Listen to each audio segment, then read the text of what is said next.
দেখেছেন বন্ধুরা, কি সুন্দর না এই জায়গাটা, দারুণ তাই না? গ্রামের সৌন্দর্যই সবসময়। এখানে আমি সময় পেলেই চলে আসি। মনে হচ্ছে না বাংলাদেশের সেই অজপাড়া আগে আমি চলে এসেছি। কি সুন্দর দেখুন, যেদিকে তাকাবে খালি সবুজ আর সবুজ। তাই তো বিভূতিভূষণ বন্দ্যোপাধ্যায় বলেছিল, দাও ফিরিয়ে সেই অরণ্য। আমি সেই অরণ্যের মধ্যে দিয়ে যাত্রা করছি, চলছি। কি সুন্দর দেখুন, সবুজে ঘেরা আম কাঁঠালের ছায়া, কি মুগ্ধ করছে তাই না বন্ধুরা?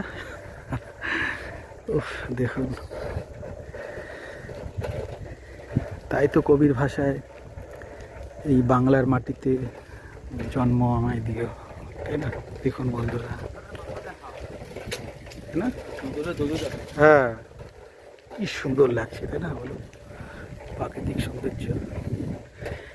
এই পথ যদি না শেষ হয় তবে কেমন হতো তুমি বলো তো, যদি পৃথিবীটা স্বপ্নের দেশ। ঠিক আছে বন্ধুরা, বাই। ভীষণ ভালো থেকো তোমরা।